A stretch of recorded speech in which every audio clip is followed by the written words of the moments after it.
Bonjour.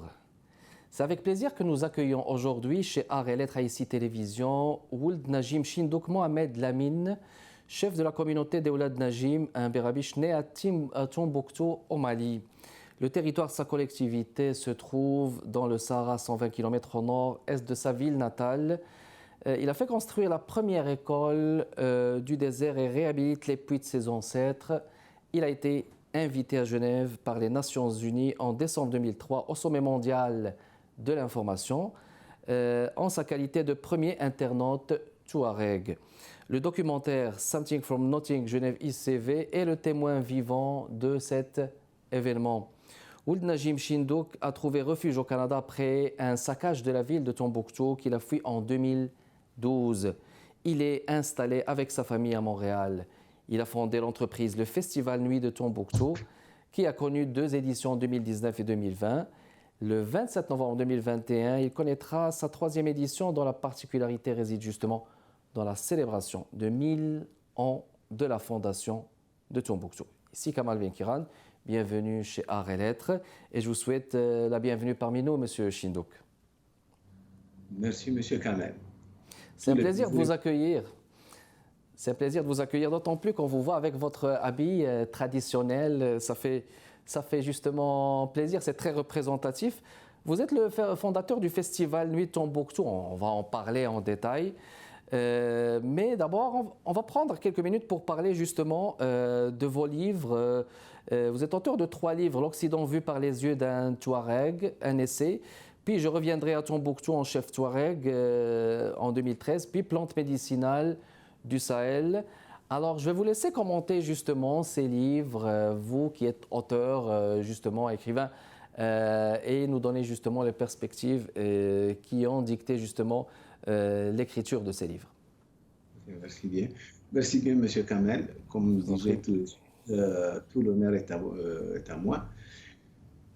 Pour ce qui est de mes livres, le premier livre qui est un essai, vous l'avez dit, L'Occident vu par les yeux de Touareg, c'était en 2003 mon premier voyage, c'est-à-dire mon premier passeport, papier administratif, premier avion, premier déplacement hors de Tombouctou. Et j'arrive à Genève, Tombouctou-Genève, le choc était brutal et il était énorme. J'ai cherché en premier lieu, comme je vous avais dit, j'étais invité à ma qualité de premier internaute Touareg du monde, si vous voulez dire ça. Parce que l'UNESCO avait choisi à un certain moment, en 1998, la ville de Tombouctou comme le premier village internet de l'Afrique. Oui. Donc, vu que je suis le guide, la première personne qui avait rencontré cette délégation et qui les a fait visiter Tombouctou, et qui à son temps était tout à fait contre le projet, parce que pour moi, on a d'autres priorités, on a besoin de l'eau, d'un dispensaire, d'un hôpital, des routes, plus qu'un Internet que moi qui soi-disant intellectuel. Sur les 3000 habitants qui composent ma communauté, je suis le seul qui sait lire et écrire. Je pensais qu'on avait d'autres priorités qui n'étaient pas l'Internet. À l'époque, moi, l'Internet, je ne l'ai jamais lu, même dans un livre. Donc, j'arrive à Genève, je vois que tout ce qu'on nous disait en Afrique n'est pas vrai, on ne trouve pas l'argent dans la rue, c'est impossible, c'est même pas de l'imagination, c'est des faits, ça sort de l'ordinaire. J'ai fait la part de choses. À mon retour, j'ai dit, ben voilà, c'est une occasion pour moi de dire tout ce que les autres pensent tout bas, moi je vais le dire tout haut, et écrire un essai, un livre, avec la complicité de mon amie Viola Krebs, qui est à l'époque la patronne de volontaires des Nations Unies à Genève. J'ai écrit ce livre qui retrace un peu mon voyage et qui dit certaines vérités, c'est-à-dire on nous fait croire qu'en Occident, il suffit juste de marcher dans la rue pour trouver... Mais ce n'est pas vrai, ça n'existe pas, parce que moi, je n'ai pas vu ces machines d'argent dans la rue. Ça, c'est un. De deux, j'ai découvert aussi derrière ça une vérité, parce que l'Occident n'a que les cachets qu'on fait véhiculer dans les télévisions. Ils ne connaissent pas la Dans les réalité médias. vraiment.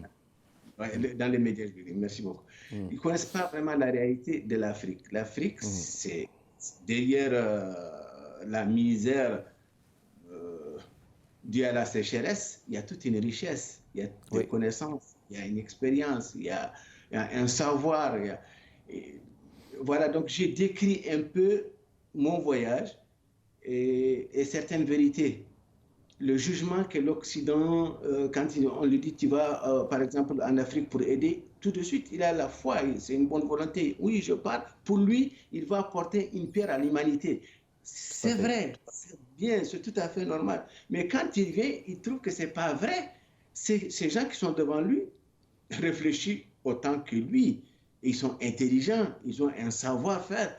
Et il se pose la question, mais qu'est-ce que moi je vais apporter à ces gens? Ils ont tout, ils connaissent tout. Puis il y avait le deuxième livre, Je reviendrai à Tombouctou, qui est un témoignage, hein, qui est aussi un témoignage. C'est un témoignage. C'était un livre que j'ai écrit avec un ami diplomate et une amie professeur à l'université de Bordeaux, un spécialiste de la sécurité dans le Sahel. Mais là, ça c'est un peu ma biographie à moi, celle de ma communauté, et aussi la jeunesse du problème. Les raisons qui ont fait que moi j'ai quitté Tombouctou, c'était Tombouctou a été occupé par le terrorisme. Comment le terrorisme est arrivé à Tombouctou, à 1000 km de nulle part? Qu'est-ce que nous, on a que le terrorisme vient chercher? C'est la grande question qui se pose. Donc, la faille de l'État, les erreurs, la corruption, la manière dont l'État a fermé les yeux à un certain moment pour laisser place, parce qu'il y avait le vide. Et il fallait que quelqu'un occupe cette place, c'était ces gens. Donc, j'explique un peu comment le terrorisme, que nous on ne connaît pas, on ne sait pas qui ils sont, d'où ils viennent. Tombouctou est né de l'islam, d'une religion musulmane et tolérante. On ne sait pas qu'est-ce que ces gens viennent nous apprendre qu'on ne connaît pas. Ils n'ont pas un nouveau Coran. Très bien. Alors, on va continuer, pour ne pas vous couper la parole. On va continuer, mais on va le faire après cette pause publicitaire. Notre invité d'aujourd'hui, mesdames et messieurs, Chindouk Ould Najim Mohamed Lamine, qui est le fondateur du festival Nuit de Tombouctou, qui est un écrivain aussi. Restez avec nous.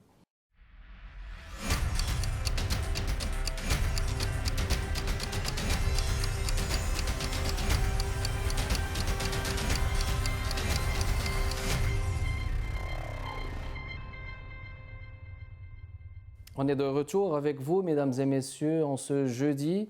Chez Art et Lettres, notre invité, Chindouk Ould Najim Mohamed Lamine, on est en train d'abord de parler de ses livres, avant de parler du festival des Nuits de Tombouctou. Je vais vous permettre d'aller au bout de votre pensée, monsieur Chindouk. Parler de Je reviendrai à Tombouctou, vous expliquer cette conception justement du terrorisme. Je vais vous laisser continuer, puis après enchaîner avec les plantes médicinales du Sahel, justement concernant vos livres.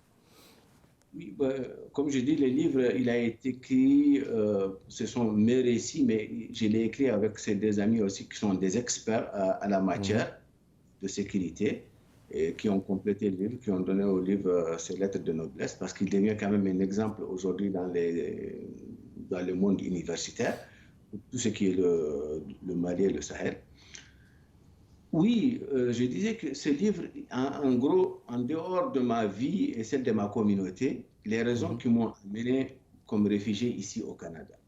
Et ça, c'était le terrorisme. Il fallait parler de ça. Donc, au détail près, j'essaie de développer le film de ce qui s'est passé autour de nous à Tombouctou. Comment ces mondes sont arrivés à Tombouctou et les raisons pour lesquelles, parce qu'ils ont trouvé une communauté qui est déjà, ça fait 60 ans que le Mali est indépendant, une communauté qui est marginalisée depuis 60 ans. Elle cherchait juste quelque chose là où il faut s'accrocher. Eh bien, monsieur, il arrive, on ne sait pas d'où il vient, la chèvre que tu vends à 10 $, il te l'achète à 30 $. Tu vois, ils sont rentrés par ça. Quelqu'un qui n'a jamais vu un hôpital, un dispensaire, le monsieur, il vient, il prend le malade, il l'amène, il le soigne, tu vois. Donc, ils ont essayé de trouver le cœur des gens par cette méthode de faire. Et j'explique que ça trouvait que la communauté du nord du Mali était déjà, depuis 60 ans, marginalisée. Parce que c'est le seul pays au monde où non seulement la personne paye les impôts, mais le mouton, la Oui, chèvre tout à fait. et même l'âne paye les impôts au Mali à l'époque. Aujourd'hui, c'est fini, il n'y a plus d'État là. Mais Oui. jusqu'aux les années 90, même l'âne, si tu es propriétaire d'un âne, un nomade, tu payes des impôts pour l'âne. C'est beaucoup. Oui. Bon, toutes ces vérités, moi, je les dis dans ce livre, sans arrière-pensée. Et moi, je suis malien et fier d'être malien. Mais quand même, c'est des faits, c'est des réalités qui sont là et qui fait que la communauté, déjà, depuis 60 ans, elle se sent marginalisée. Et le premier arrivant qui vient avec une solution, c'est comme ça qu'ils ont gagné il la avec propose. l'affaire. Oui, pardon. Oui, Oui. avec la corruption, parce que l'État, quelque part, non seulement elle était absente, mais elle ferme les yeux. Elle Oui, ça laisse. c'est toute une tournure aussi politique. On va faire un détour sur... vous avez abordé aussi, si on peut le dire comme ça, la médecine traditionnelle, plante médicinale du Sahel, remède traditionnel, guérisseur du désert. J'imagine que c'est un livre récent, c'est bien ça? C'est un livre qui date de 2021. Mhm. Il est très récent. Mhm.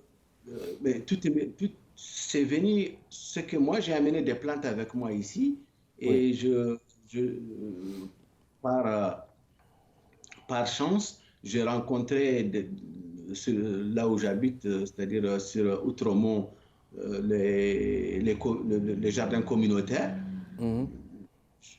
Je dis, ben, pourquoi ne pas expérimenter les plantes que j'ai amenées du désert? Donc, j'ai expérimenté sur les 4 plantes que j'ai expérimentées, une a bien marché, qui est le jujubier, qui porte mon nom.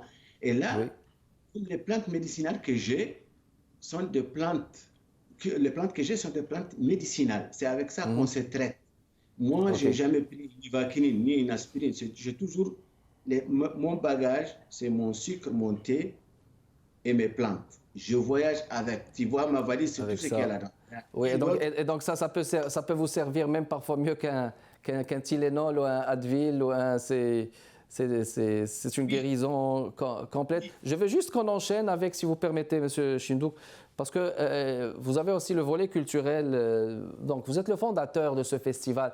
J'aimerais que vous me dites les circonstances. Comment vous est venue cette idée? Et puis, vous avez fait déjà 2 éditions, 2019-2020. Voulez-vous nous parler justement des premiers moments où vous avez eu l'idée de pouvoir fonder le festival Nuit de Tombouctou? Est-ce parce que vous avez trouvé qu'il n'y avait pas de festival qui parle des Maliens, justement? Ça, c'est une des raisons. Parce que Mhm. tous les festivals que j'ai vus, je n'ai pas vu un festival. On parle de l'Afrique, on parle du Mali parfois, mais c'est autour d'un tam-tam. Oui, Est-ce que tu vois, c'est la percussion. la percussion, les djembés, Mhm. mais c'est pas ça l'Afrique. Il y Oui, a le savoir. exactement. Mhm. Tombouctou est c'est la première université islamique en Afrique de l'Ouest. Tout C'est à le fait. berceau du savoir de l'Afrique. Tout à On fait. a des Avec ces manuscrits, manuscrits anciens.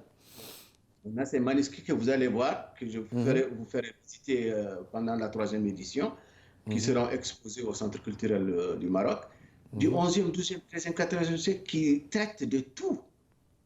Est-ce que tu vois, qui traitent de la Oui, mathématique, de l'algèbre, de la science, du savoir. Mhm. du savoir de façon générale. Donc, j'ai dit, ça c'est un. Moi, je suis le président du monde des associations Oui. culturelles et touristiques de la région de Tombouctou. Je suis là, mes bras croisés, réfugié.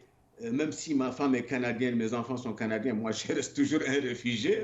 Donc, sans papier, j'ai dit, ben, de toute façon, il y a quelque chose à faire. Mais pourquoi ne pas parler de ma culture? Pourquoi ne pas parler Voilà. de Tombouctou? Pourquoi ne pas montrer aux Montréalais, aux Canadiens que l'Afrique, ce n'est pas seulement les tam-tams, ce n'est pas seulement les djembés, il y a tout un savoir qui est là. Donc l'idée est partie de là.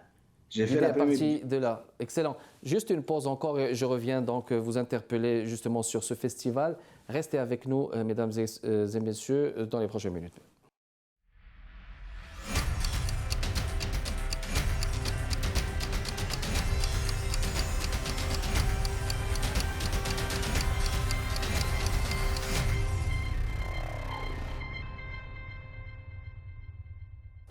De retour avec vous, mesdames et messieurs, en continuant notre conversation avec notre invité de ce jeudi. Chindouk Ould Najim Mohamed Lamine, qui est le fondateur de ce festival, les Nuits de Tombouctou.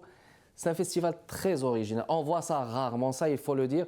On parlait justement de cette possibilité, et vous le dites si bien, Monsieur Chindouk, la possibilité de décrire l'Afrique qu'on ne peut pas voir juste avec des percussions, n'est-ce pas? Mais l'Afrique qui est un centre du savoir, et l'Afrique qui est complètement le pilier même de l'humanité. Tout à fait d'accord avec vous. Ben, quand moi j'ai dit étudiants que au moment où Christophe Colomb découvre les Amériques, chez moi, il y a une université, on me regarde d'une façon, ce monsieur, est-ce qu'il est normal? Et Oui. là, je commence à expliquer, je rentre dans le détail, et c'est le tout. Je fais plein de petites conférences, bon, de petits exposés, des exposés dans des universités, dans des écoles secondaires. Mais pratiquement, je n'ai trouvé aucun des élèves qui sait que l'Afrique est le berceau du savoir, ou l'Afrique est le berceau de l'humanité, et qu'il y a des villes comme Tombouctou où le savoir existe depuis 1000 ans. Voilà. Ils sont, tu vois, donc ça c'est une des raisons qui m'a encore mobilisé. J'ai dit, il faut vraiment que je fasse de sorte que ce festival soit l'ambassadeur, le porte-parole de la culture africaine et de Tombouctou en particulier. Magnifique. Alors maintenant, on parle, bon, je vais dire quasiment de la 3e édition, le 27 novembre 2021. Mais là, il y a une originalité, une spécificité. Tombouctou fête 1000 ans à Montréal. C'est ça le titre que vous donnez justement à cette édition. Je vais vous laisser parler, M. Chindouk, de cette édition, de sa programmation et nous dire ça va se passer où. C'est à vous. Tout à fait. Monsieur Kamel, Tombouctou a été fondé d'un petit campement touareg selon les écrits, selon les manuscrits, selon les maîtres de la parole, les griots, les détenteurs de l'histoire par la voie orale, à l'automne 1021. Donc l'automne 1021 et l'automne 2021, ça nous donne exactement 1000 ans. Oui. C'est la raison pour laquelle j'ai dit nous allons fêter l'anniversaire de 1000 ans de Tombouctou et de façon très particulière ici à Montréal, à 20 000 km de Tombouctou. Tout à fait. Et ça, c'est ce qui fait l'originalité du festival. Et nous allons le fêter pas n'importe où, dans le centre culturel marocain. Nous avons plus de 250 ans d'histoire d'amour avec le Maroc. Tombouctou et le Maroc, le Mali et le Maroc sont indissociables. C'est le même. C'est tout à fait des relations séculaires, oui. Séculaires. Donc c'est une vieille histoire d'amour. Il n'y a pas mieux, il n'y a pas un endroit aussi meilleur que cet endroit pour fêter les 1000 ans de Tombouctou. Excellent. Puis ça va se passer à Dar el-Maghrib, 515 rue Vigée. Voulez-vous nous parler juste que ça va se passer combien, en 2 jours, une journée, 3 jours? Comment ça se passe? La journée du festival, c'est une journée, c'est-à-dire ça va commencer à 18h, ça finira à 0h le samedi 27 novembre. C'est sous la haute présidence de Madame l'ambassadrice du Mali au Canada. De son Excellence, Madame l'ambassadeur, oui. Madame l'ambassadeur, Madame Meïté, Fadimata Meïté. Et ça va débuter à 18h avec une visite guidée des manuscrits et des portraits. Les portraits de femmes de Tombouctou. Parce qu'on ne peut pas parler de Tombouctou sans parler de femmes. Tombouctou a été fondé par une femme. Bouktou, c'est une femme touareg.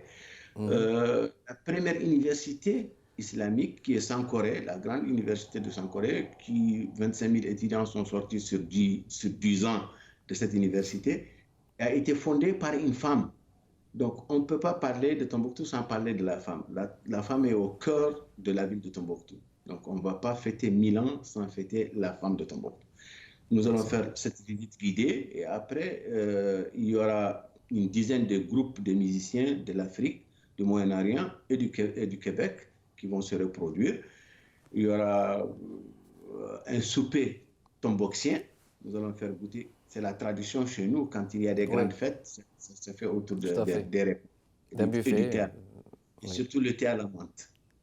Bien sûr. Oh, ça, c'est rassembleur en plus. Voilà, monsieur, c'est en résumé le programme Excellent. Il reste à peu près une minute, mais juste quel est votre message, Monsieur Chindo, à la communauté québécoise, canadienne, maghrébine qui nous regarde donc à l'occasion de ce festival? Quel est le message que vous voudrez leur adresser? Mon message est très clair. Je serais aimé que tout le monde soit là, mais les places sont très limitées. On a 120 personnes à recevoir. Que tout le monde vienne profiter, qu'ils viennent partager avec nous la joie et la Oui, fête de Milan de Tombouctou. Tout le magnifique. monde est Tout le monde est le bienvenu. On peut justement voir l'affiche parce qu'il y a une carte d'invitation, comme vous venez de le remarquer, mesdames et messieurs. Et il y a aussi cette affiche qui mentionne les 1000 années, justement. La spécificité que Tombouctou fête ses 1000 ans à Montréal, mandaté par le fondateur, M. Chindo Najim Mohamed El Amin. C'était un plaisir de vous avoir accueilli. Voyez-vous, le temps passe vite. Je souhaite un bon succès à ce festival, qui en aura prochainement encore d'autres éditions et qui seront, je dirais, loin même des contraintes sanitaires. Nous vivons tous et toutes ces contraintes sanitaires, mais que ça serait peut-être avec une nouvelle posture, avec une nouvelle approche. Merci beaucoup d'avoir répondu à notre invitation. Merci beaucoup de votre continuel intérêt, mesdames et messieurs. Je vous fixe rendez-vous jeudi prochain avec un nouvel invité, Kamal Benkiran avec vous. Je vous salue. Au revoir.